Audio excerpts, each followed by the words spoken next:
Okay. Koil Yisroel Yoshem Chelik Leilam Haba. So this is a Mamer from Shabbos Parshas Achrei Mevarchim Achodesh Iyar. This Shabbos is Shabbos Parshas Mevarchim, right? Right. Right. So it's a similar kind of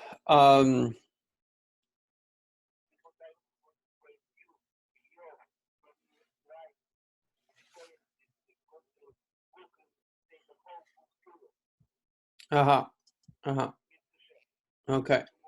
Sounds good.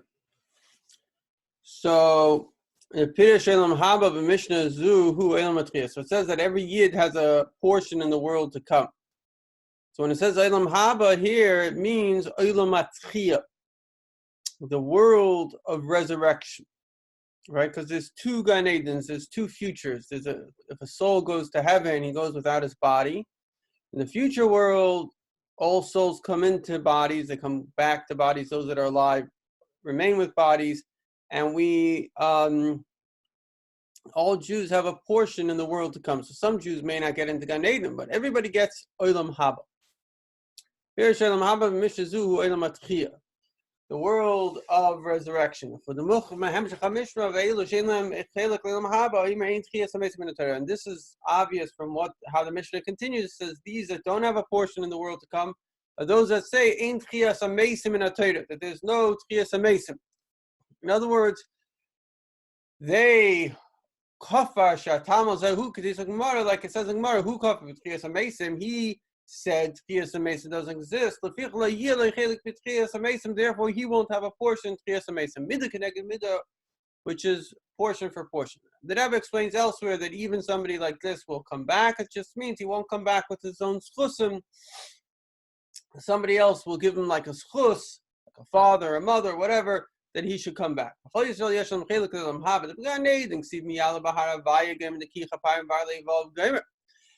it comes to Gan Eden, it says who's going to go up to Gan Eden? Only somebody that's pure. There are many conditions in order to get up to Gan Eden. Even to the lower Gan Eden. But when we're speaking about the world of resurrection, every year there's a portion in the world to come. We have to understand it doesn't make any sense, because the revelation of Hashem that will be in the world of Tchiyah is much greater than the Gan Eden.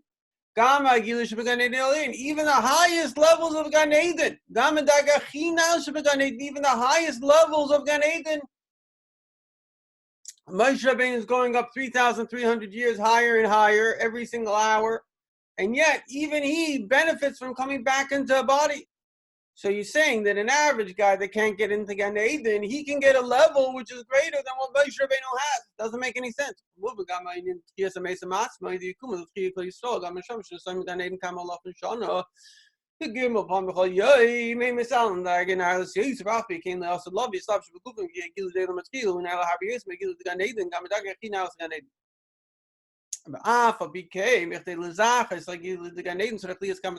Nevertheless, in order to get to Gan Eden, you have to have many conditions.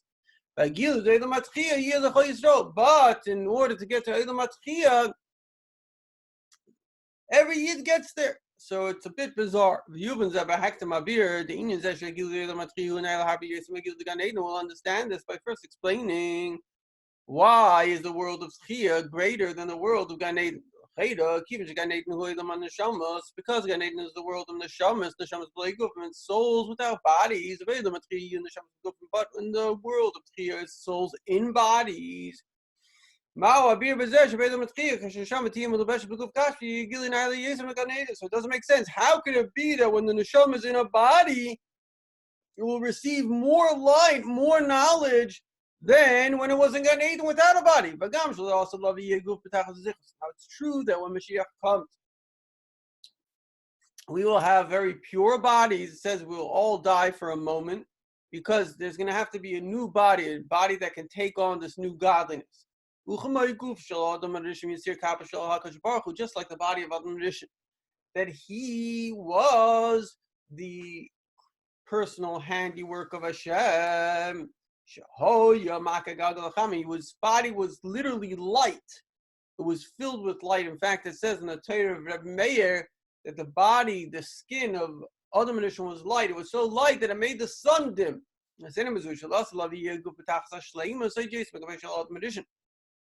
Furthermore, the body will be complete even more than by Adam and Ishmael.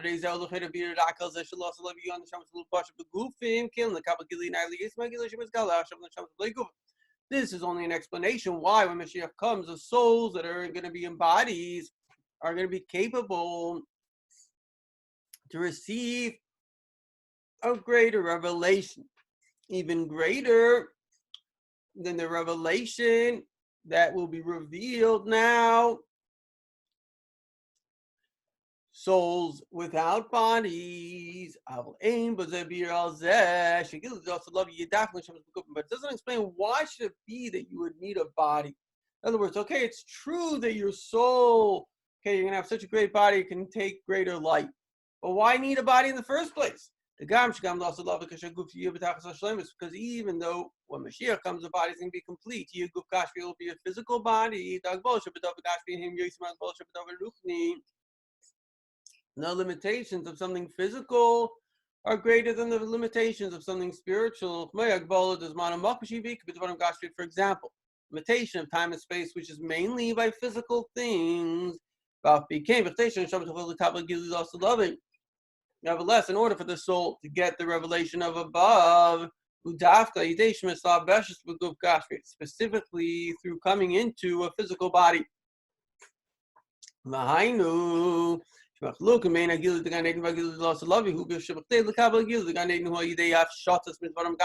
means that from the differences of the revelation of Gan Eden to the revelation of Lasad Lavoi is in order to get the revelation of Gan Eden, you have to get rid of your connection to the physical.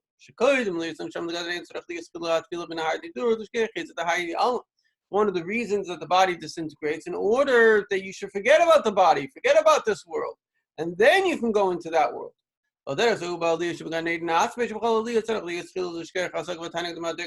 Similarly, in order to get to a higher level of Gan Eden, you have to go through another rebirth where you go through the river of fire. You forget about the past and all of the pleasures and all of the understanding of the past, like a whole new person. Because Gan Eden has these kind of levels. In order to get to one level, you have to be able to forget about the previous level so you can be ready for new information, a whole new experience. So that's Gan Eden without a body. But however, when Mashiach comes, you have to come into a body. So again, this question is even stronger. It doesn't seem to make sense. It says, this is the Torah of man. Torah is similar to man. What does that mean? The Torah is similar to man. That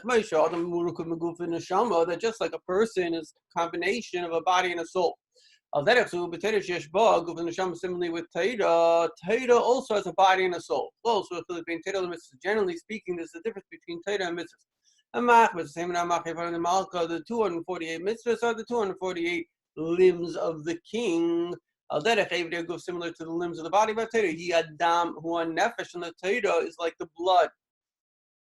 The blood contains the soul. It puts energy in the limbs of the mitzvahs. This is that the mitzvahs are in time and space, and the Torah is higher than time and space. Therefore, whoever learns about the Torah of Oila is as if he brought a carbon Oila. Even when it's not in the time of bringing it. Because the physical body is limited in time and space, but the spiritual soul, which is spiritual, is higher than time and space. Just like Torah mitzvahs itself.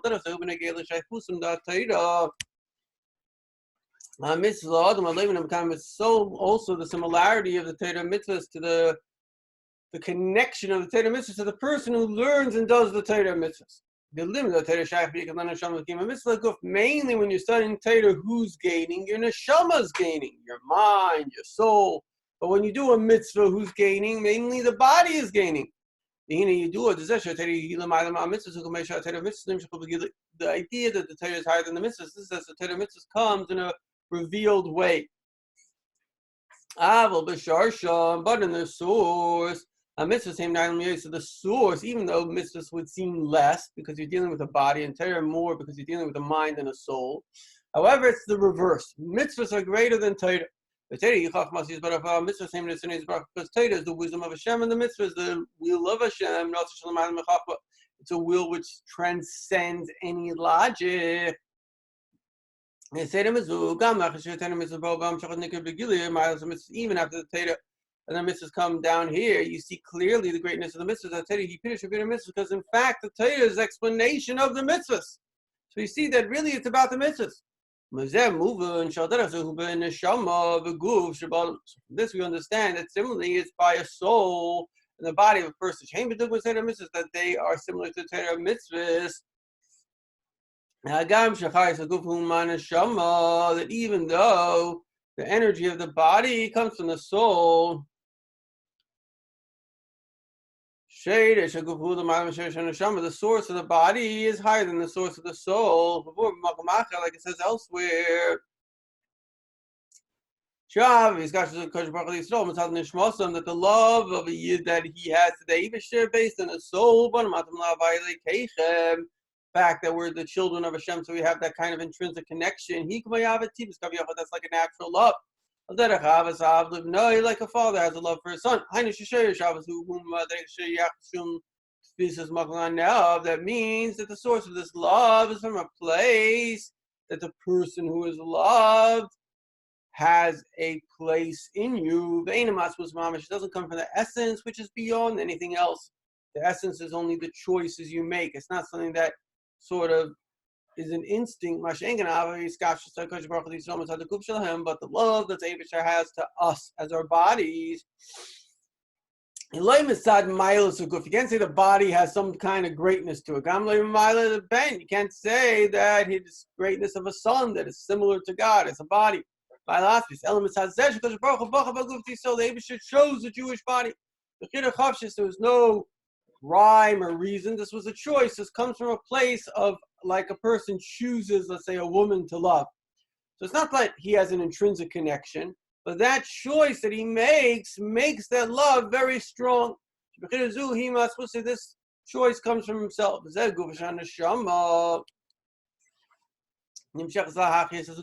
itself, the soul comes to give life to the body. This is because of the greatness of the body based on its source. In other words, the source of the body is so great that the neshama wants to feed the body, and the neshama wants to give life to the body because it knows the body is the choice of Hashem. This is similar to the Torah that explains the mitzvahs because the mitzvahs are greater than the Torah, so the Torah is here for the mitzvahs.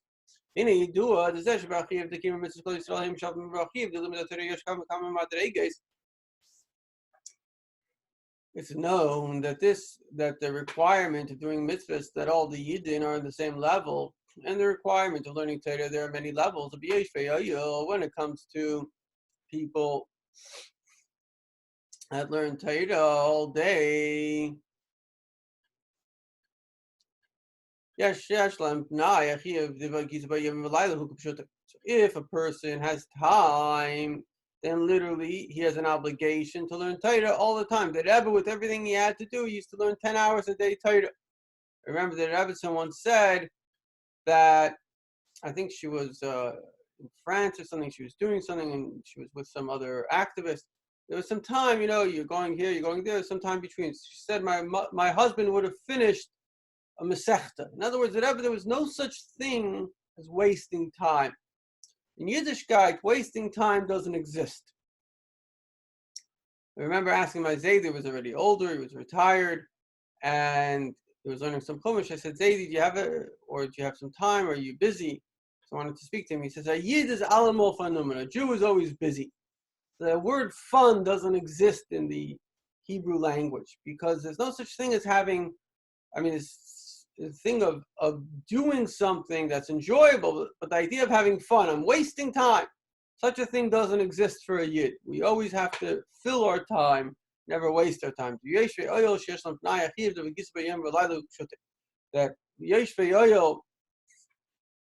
That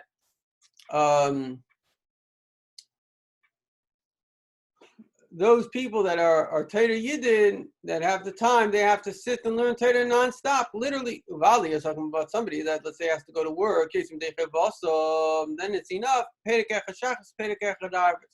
the morning and the evening, he has to learn. Who? Because the mitzvahs are the will of Hashem. But also, and desire has no difference. This is a very important point. This is why mitzvahs, everybody has the same mitzvah. You're putting on tefillin the same, coats the same. The biggest tzaddik, the biggest rosh have to do the same mitzvah. When it comes to Torah, there's a difference. A bigger mind can do more, a lesser mind can do less. And the same thing is because one refers to the will of Hashem. There's something that I want. Let's say, can you pass me a cup of water? It doesn't matter who passes me the cup of water. Something that I want is very deep. Talking about wisdom, some people can get it, some people cannot get it. So in fact, desire comes from a deeper place. The mitzvahs of Hashem come from a deeper place than the wisdom of Hashem.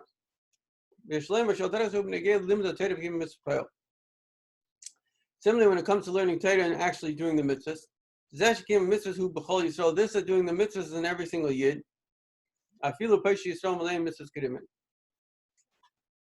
That even a yid that sins actually has many mitzvahs like a pomegranate seed, like the Rebbe says, even today even give more tzedakah than before. So learning Torah, you can say, okay, the person doesn't know so much. That's not the essence. There's something in terms of knowledge he doesn't know, but his essence is good. His mitzvahs, his tzedakah is good. Because the mitzvahs are the will of Hashem and they're connected to his body, which Hashem has chosen. Therefore, every yid has the same idea of the mitzvah. And this is the idea that every single yid has a portion in the world to come. Even though that what happens in Olam Haba is much greater than Gan Eden, but it will come to every yid.